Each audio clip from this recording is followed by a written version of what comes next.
The hanging stranger. At 5 o'clock Ed Loyce washed up, tossed on his hat and coat, got his car out and headed across town toward his TV sales store.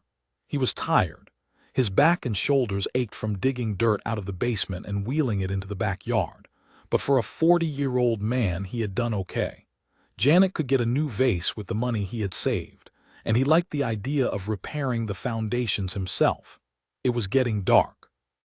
The setting sun cast long rays over the scurrying commuters, tired and grim-faced, women loaded down with bundles and packages, students swarming home from the university, mixing with clerks and businessmen and drab secretaries. He stopped his Packard for a red light and then started it up again. The store had been open without him. He'd arrived just in time to spell the help for dinner, go over the records of the day, maybe even close a couple of sales himself. He drove slowly past the small square of green in the center of the street, the town park. There were no parking places in front of Loyce TV sales and service. He cursed under his breath and swung the car in a U-turn. Again he passed the little square of green with its lonely drinking fountain and bench and single lamppost. From the lamppost something was hanging, a shapeless dark bundle, swinging a little with the wind, like a dummy of some sort. Loyce rolled down his window and peered out. What the hell was it? A display of some kind. Sometimes the Chamber of Commerce put up displays in the square. Again he made a U-turn and brought his car around. He passed the park and concentrated on the dark bundle. It wasn't a dummy, and if it was a display it was a strange kind. The hackles on his neck rose and he swallowed uneasily. Sweat slid out on his face and hands. It was a body, a human body. "Look at it," Loyce snapped. "Come on out here." Don Ferguson came slowly out of the store, buttoning his pinstripe coat with dignity. "This is a big deal, Ed. I can't just leave the guy standing there." "See it?" Ed pointed into the gathering gloom. The lamppost jutted up against the sky, the post and the bundle swinging from it. "There it is. How the hell long has it been there?" His voice rose excitedly. "What's wrong with everybody? They just walk on past." Don Ferguson lit a cigarette slowly. "Take it easy, old man. There must be a good reason or it wouldn't be there." "A reason? What kind of a reason?" Ferguson shrugged. "Like the time the Traffic Safety Council put that wrecked Buick there. Some sort of civic thing. How would I know?" Jack Potter from the shoe shop joined them. "What's up, boys?" "There's a body hanging from the lamppost," Loyce said. "I'm going to call the cops." "They must know about it," Potter said, "or otherwise it wouldn't be there." "I got to get back in." Ferguson headed back into the store. Business before pleasure. Loyce began to get hysterical. You see it hanging there, a man's body, a dead man." "Sure, Ed, I saw it this afternoon when I went out for coffee." "You mean it's been there all afternoon?" "Sure, what's the matter?" Potter glanced at his watch. "Have to run. See you later, Ed." Potter hurried off, joining the flow of people moving along the sidewalk. Men and women passing by the park. A few glanced up curiously at the dark bundle and then went on. Nobody stopped. Nobody paid any attention. "I'm going nuts," Loyce whispered. He made his way to the curb and crossed out into traffic among the cars. Horns honked angrily at him. He gained the curb and stepped up onto the little square of green. The man had been middle-aged. His clothing was ripped and torn, a gray suit splashed and caked with dried mud. A stranger. Loyce had never seen him before, not a local man. His face was partly turned away, and in the evening wind he spun a little, turning gently, silently. His skin was gouged and cut. Red gashes, deep scratches of congealed blood. A pair of steel-rimmed glasses hung from one ear, dangling foolishly. His eyes bulged. His mouth was open, tongue thick and ugly blue. "For heaven's sake," Loyce muttered, sickened. He pushed down his nausea and made his way back to the sidewalk. He was shaking all over with revulsion and fear. Why? Who was the man? Why was he hanging there? What did it mean? And why didn't anybody notice? He bumped into a small man hurrying along the sidewalk. "Watch it," the man grated. "Oh, it's you, Ed." Ed nodded dazedly. "Hello, Jenkins. What's the matter?" The stationery clerk caught Ed's aim. "You look sick." "The body there in the park." "Sure, Ed." Jenkins led him into the alcove of Loyce TV sales and service. "Take it easy." Margaret Henderson from the jewelry store joined them. "Something wrong." "Ed's not feeling well." Loyce yanked himself free. "How can you stand here? Don't you see it? For God's sake, what's he talking about?" Margaret asked nervously. "The body," Ed shouted. "The body hanging there," more people collected. "Is he sick? It's Ed." "Loyce, you okay, Ed?" "The body," Loyce screamed, struggling to get past them. Hands caught at him, he tore loose. "Let me go, the police, get the police." "Ed, better get a doctor. He must be sick. Or drunk." Loyce fought his way through the people. He stumbled and half fell. Through a blur he saw rows of faces, curious, concerned, anxious. Men and women halting to see what the disturbance was. He fought past them toward his store. He could see Ferguson inside talking to a man, showing him an Emerson TV set. Pete Foley in the back at the service counter, setting up a new Philco. Loyce shouted at them frantically. His voice was lost in the roar of traffic and the murmuring around him. "Do something," he screamed. "Don't stand there, do something. Something's wrong, something's happened, things are going on." The crowd melted respectfully for the two heavyset cops moving efficiently toward Loyce. "Name?" the cop with the notebook murmured. "Loyce." He mopped his forehead wearily.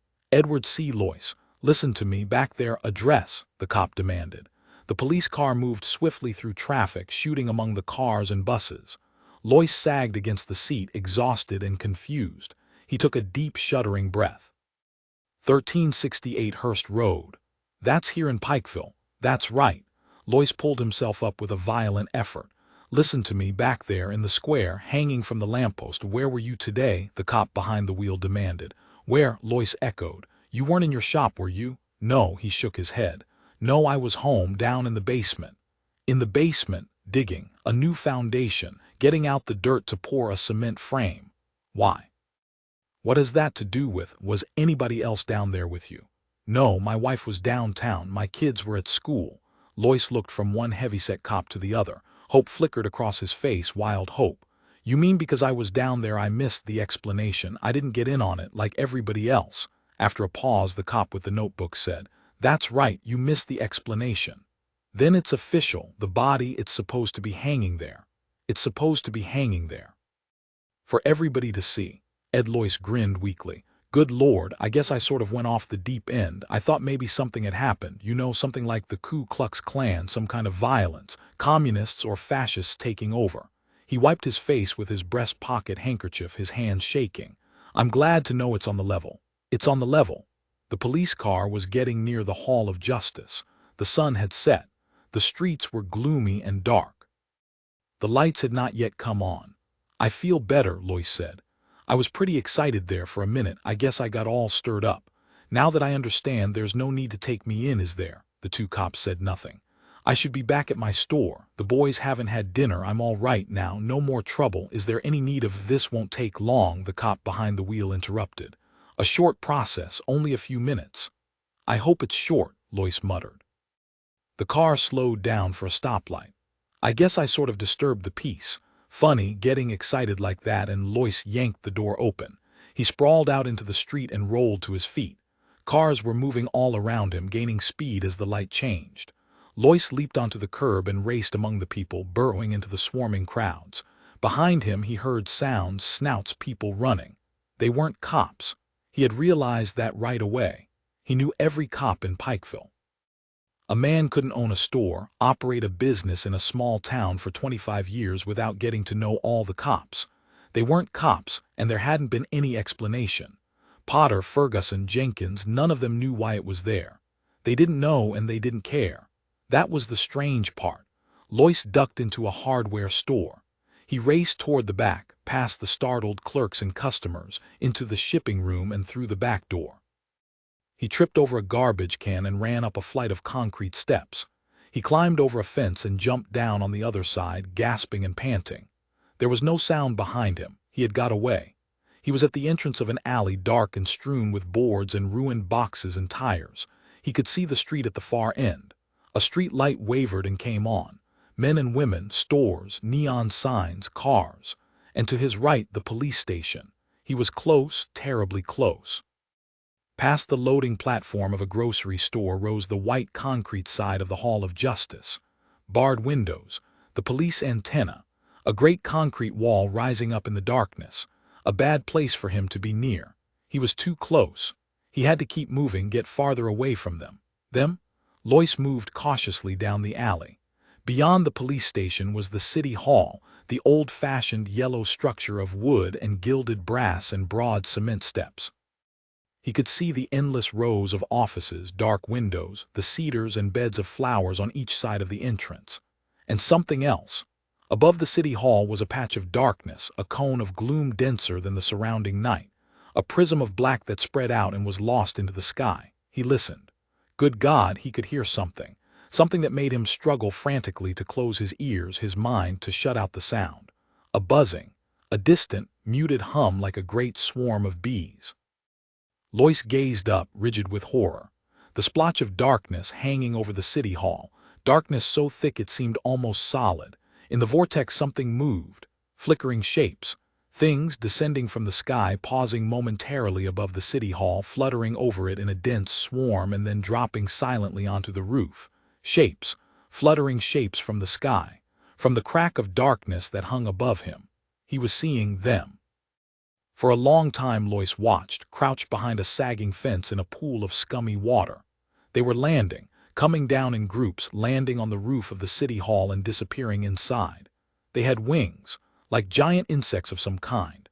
They flew and fluttered and came to rest and then crawled crab fashion sideways across the roof and into the building. He was sickened and fascinated. Cold night wind blew around him and he shuddered. He was tired, dazed with shock. On the front steps of the city hall were men standing here and there. Groups of men coming out of the building and halting for a moment before going on. Were there more of them? It didn't seem possible. What he saw descending from the black chasm weren't men. They were alien from some other world, some other dimension. Sliding through this slit, this break in the shell of the universe. Entering through this gap, winged insects from another realm of being. On the steps of the city hall, a group of men broke up. A few moved toward a waiting car. One of the remaining shapes started to re-enter the city hall. It changed its mind and turned to follow the others. Loyce closed his eyes in horror. His senses reeled. He hung on tight, clutching at the sagging fence. The shape, the man shape, had abruptly fluttered up and flapped after the others. It flew to the sidewalk and came to rest among them. Pseudo-men. Imitation men. Insects with ability to disguise themselves as men, like other insects familiar to Earth. Protective coloration, mimicry. Loyce pulled himself away. He got slowly to his feet. It was night. The alley was totally dark, but maybe they could see in the dark. Maybe darkness made no difference to them. He left the alley cautiously and moved out onto the street. Men and women flowed past, but not so many now. At the bus stop stood waiting groups. A huge bus lumbered along the street, its lights flashing in the evening gloom. Loyce moved forward. He pushed his way among those waiting, and when the bus halted he boarded it and took a seat in the rear by the door. A moment later the bus moved into life and rumbled down the street. Loyce relaxed a little. He studied the people around him. Dull, tired faces. People going home from work. Quite ordinary faces. None of them paid any attention to him. All sat quietly, sunk down in their seats, jiggling with the motion of the bus. The man sitting next to him unfolded a newspaper. He began to read the sports section, his lips moving. An ordinary man. Blue suit, tie. A businessman or a salesman, on his way home to his wife and family. Across the aisle a young woman, perhaps 20, dark eyes and hair, a package on her lap. Nylons and heels, red coat and white Angora sweater, gazing absently ahead of her. A high school boy in jeans and black jacket. A great triple-chinned woman with an immense shopping bag loaded with packages and parcels, her thick face dim with weariness. Ordinary people, the kind that rode the bus every evening, going home to their families, to dinner, going home with their minds dead, controlled, filmed over with the mask of an alien being that had appeared and taken possession of them, their town, their lives. Himself, too, except that he happened to be deep in his cellar instead of in the store. Somehow he had been overlooked. They had missed him. Their control wasn't perfect, foolproof. Maybe there were others. Hope flickered in Loyce. They weren't omnipotent. They had made a mistake, not got control of him. Their net, their field of control had passed over him. He had emerged from his cellar as he had gone down. Apparently their power zone was limited. A few seats down the aisle a man was watching him. Loyce broke off his chain of thought. A slender man with dark hair and a small mustache. Well-dressed, brown suit and shiny shoes, a book between his small hands. He was watching Loyce, studying him intently. He turned quickly away. Loyce tensed. One of them. Or another they had missed.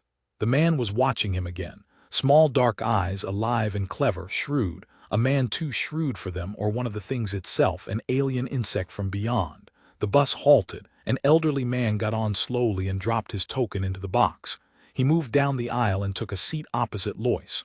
The elderly man caught the sharp-eyed man's gaze. For a split second something passed between them, a look rich with meaning. Loyce got to his feet. The bus was moving. He ran to the door.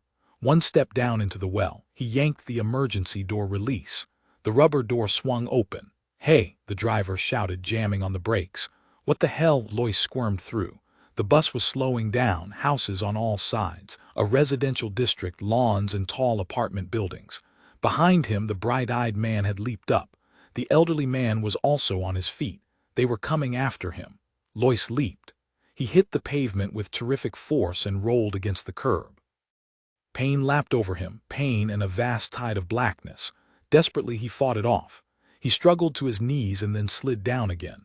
The bus had stopped. People were getting off. Loyce groped around. His fingers closed over something. A rock lying in the gutter. He crawled to his feet, grunting with pain. A shape loomed before him. A man, the bright-eyed man with the book. Loyce kicked. The man gasped and fell. Loyce brought the rock down. The man screamed and tried to roll away.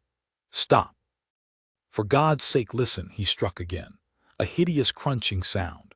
The man's voice cut off and dissolved in a bubbling wail. Loyce scrambled up and back. The others were there now, all around him. He ran awkwardly down the sidewalk, up a driveway. None of them followed him. They had stopped and were bending over the inert body of the man with the book, the bright-eyed man who had come after him. Had he made a mistake? But it was too late to worry about that. He had to get out, away from them. Out of Pikeville, beyond the crack of darkness, the rent between their world and his. "Ed." Janet Loyce backed away nervously. "What is it?" "What?" Ed Loyce slammed the door behind him and came into the living room. "Pull down the shades, quick." Janet moved toward the window. "But do as I say. Who else is here besides you?"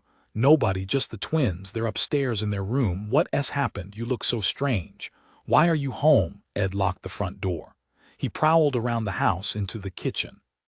From the drawer under the sink he slid out the big butcher knife and ran his finger along it. Sharp, plenty sharp. He returned to the living room. "Listen to me," he said. "I don't have much time. They know I escaped and they'll be looking for me." "Escaped?" Janet's face twisted with bewilderment and fear. "Who?" "The town has been taken over. They're in control. I've got it pretty well figured out. They started at the top, at the city hall and police department. What they did with the real humans, What are you talking about?" "We've been invaded. From some other universe, some other dimension. They're insects, mimicry, and more. Power to control minds, your mind." "My mind?" "Their entrance is here in Pikeville. They've taken over all of you, the whole town except me. We're up against an incredibly powerful enemy, but they have their limitations. That's our hope. They're limited. They can make mistakes." Janet shook her head. "I don't understand, Ed." "You must be insane." "Insane? No, just lucky. If I hadn't been down in the basement, I'd be like all the rest of you." Loyce peered out the window. "But I can't stand here talking. Get your coat." "My coat?" "We're getting out of here, out of Pikeville. We've got to get help. Fight this thing. They can be beaten. They're not infallible. It's going to be close, but we may make it if we hurry. Come on." He grabbed her arm roughly. "Get your coat and call the twins. We're all leaving. Don't stop to pack." "There's no time for that." White-faced, his wife moved toward the closet and got down her coat. "Where are we going?" Ed pulled open the desk drawer and spilled the contents out onto the floor. He grabbed up a road map and spread it open. "They'll have the highway covered, of course, but there's a back road to Oak Grove. I got onto it once. It's practically abandoned. Maybe they'll forget about it. The old ranch road, good Lord, it's completely closed. Nobody's supposed to drive over it." "I know." Ed thrust the map grimly into his coat. "That's our best chance. Now call down the twins and let's get going. Your car is full of gas, isn't it?" Janet was dazed. "The Chevy, I had it filled up yesterday afternoon." Janet moved toward the stairs. "Ed, I call the twins." Ed unlocked the front door and peered out. Nothing stirred, no sign of life. "All right so far. Come on downstairs," Janet called in a wavering voice. "We're going out for a while." "Now," Tommy's voice came. "Hurry up," Ed barked. "Get down here, both of you." Tommy appeared at the top of the stairs. I was doing my homework. We're starting fractions. Miss Parker says if we don't get this done, you can forget about fractions. Ed grabbed his son as he came down the stairs and propelled him toward the door. Where's Jim? He's coming. Jim started slowly down the stairs. What's up, Dad? We're going for a ride. A ride? Where? Ed turned to Janet. We'll leave the lights on and the TV set. Go turn it on. He pushed her toward the set. So they'll think we're still, he heard the buzz, and dropped instantly, the long butcher knife out. Sickened, he saw it coming down the stairs at him, wings a blur of motion as it aimed itself. It still bore a vague resemblance to Jimmy. It was small, a baby one. A brief glimpse, the thing hurtling at him, cold, multi-lensed inhuman eyes. Wings, body still clothed in yellow t-shirt and jeans, the mimic outline still stamped on it. A strange half-turn of its body as it reached him. What was it doing? A stinger. Loyce stabbed wildly at it. It retreated, buzzing frantically. Loyce rolled and crawled toward the door. Tommy and Janet stood still as statues, faces blank, watching without expression. Loyce stabbed again. This time the knife connected. The thing shrieked and faltered. It bounced against the wall and fluttered down. Something lapped through his mind. A wall of force, energy, an alien mind probing into him. He was suddenly paralyzed. The mind entered his own, touched against him briefly, shockingly. An utter alien presence settling over him, and then it flickered out as the thing collapsed in a broken heap on the rug. It was dead. He turned it over with his foot. It was an insect, a fly of some kind. Yellow t-shirt, jeans. His son Jimmy, he closed his mind tight. It was too late to think about that. Savagely, he scooped up his knife and headed toward the door. Janet and Tommy stood stone still, neither of them moving. The car was out. He'd never get through. They'd be waiting for him. It was 10 miles on foot, 10 long miles over rough ground, gullies and open fields and hills of uncut forest. He'd have to go alone. Loyce opened the door. For a brief second he looked back at his wife and son. Then he slammed the door behind him and raced down the porch steps. A moment later he was on his way, hurrying swiftly through the darkness toward the edge of town. The early morning sunlight was blinding. Loyce halted, gasping for breath, swaying back and forth. Sweat ran down in his eyes. His clothing was torn, shredded by the brush and thorns through which he had crawled. 10 miles on his hands and knees, crawling, creeping through the night. His shoes were mud-caked. He was scratched and limping, utterly exhausted. But ahead of him lay Oak Grove. He took a deep breath and started down the hill. Twice he stumbled and fell, picking himself up and trudging on. His ears rang. Everything receded and wavered. But he was there. He had got out, away from Pikeville. A farmer in a field gaped at him. From a house a young woman watched in wonder. Loyce reached the road and turned onto it. Ahead of him was a gasoline station and a drive-in. A couple of trucks, some chickens pecking in the dirt, a dog tied with a string. The white-clad attendant watched suspiciously as he dragged himself up to the station. Thank God! He caught hold of the wall. I didn't think I was going to make it. They followed me most of the way. I could hear them buzzing and flitting around behind me. What happened? The attendant demanded. You in a wreck, a holdup. Loyce shook his head wearily. They have the whole town, the city hall and the police station. They hung a man from the lamppost. That was the first thing I saw. They've got all the roads blocked. I saw them hovering over the cars coming in. About 4 this morning I got beyond them. I knew it right away. I could feel them leave. And then the sun came up. The attendant licked his lip nervously. You're out of your head. I better get a doctor. Get me into Oak Grove, Loyce gasped. He sank down on the gravel. We've got to get started cleaning them out. Got to get started right away. They kept a tape recorder going all the time he talked. When he had finished, the commissioner snapped off the recorder and got to his feet. He stood for a moment, deep in thought. Finally, he got out his cigarettes and lit up slowly, a frown on his beefy face. You don't believe me, Loyce said. The commissioner offered him a cigarette. Loyce pushed it impatiently away. Suit yourself. The commissioner moved over to the window and stood for a time looking out at the town of Oak Grove. I believe you, he said abruptly. Loyce sagged. Thank God, so you got away. The commissioner shook his head. You were down in your cellar instead of at work, a freak chance, 1 in a million. Loyce sipped some of the black coffee they had brought him. I have a theory, he murmured. What is it? About them, who they are. They take over one area at a time, starting at the top, the highest level of authority, working down from there in a widening circle. When they're firmly in control, they go on to the next town. They spread slowly, very gradually. I think it's been going on for a long time. A long time, thousands of years. I don't think it's new. Why do you say that? When I was a kid, a picture they showed us in Bible League. A religious picture in old print. The enemy gods defeated by Jehovah. Moloch, Beelzebub, Moab, Baal, Ashtaroth. So, they were all represented by figures. Loyce looked up at the commissioner. Beelzebub was represented as a giant fly. The commissioner grunted. An old struggle. They've been defeated. The Bible is an account of their defeats. They make gains, but finally they're defeated. Why defeated? They can't get everyone. They didn't get me. And they never got the Hebrews. The Hebrews carried the message to the whole world. Realization of the danger. The two men on the bus, I think they understood, had escaped like I did. He clenched his fists. I killed one of them. I made a mistake. I was afraid to take a chance. The commissioner nodded. Yes, they undoubtedly had escaped, as you did, freak accident, but the rest of the town was firmly in control. He turned from the window. Well, Mr. Loyce, you seem to have figured everything out. Not everything. The hanging man, the dead man hanging from the lamppost. I don't understand that. Why did they deliberately hang him there? That would seem simple. The commissioner smiled faintly. Bait. Loyce stiffened. His heart stopped beating. Bait, what do you mean? To draw you out, make you declare yourself so they'd know who was under control and who had escaped. Loyce recoiled with horror. Then they expected failures. They anticipated. He broke off. They were ready with a trap. And you showed yourself. You reacted. You made yourself known. The commissioner abruptly moved toward the door.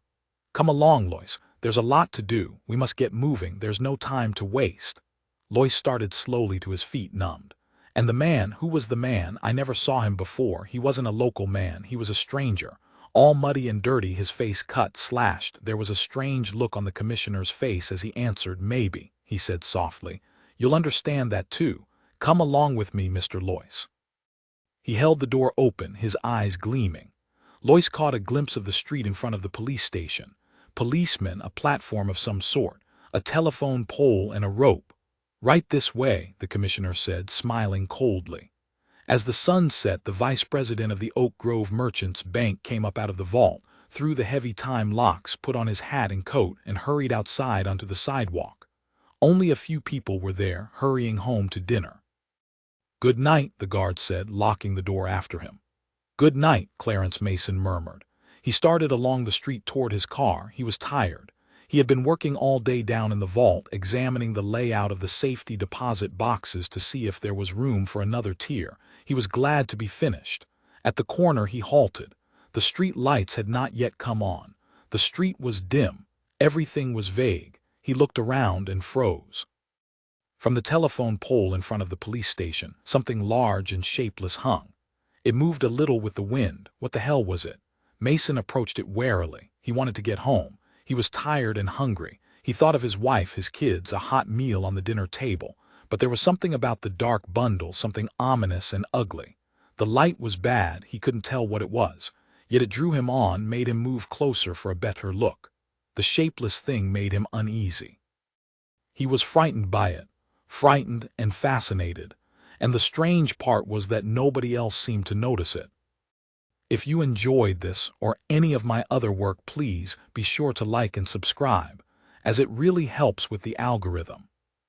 And if you really enjoyed this, please leave me a tip via the link in the description. Thanks for listening.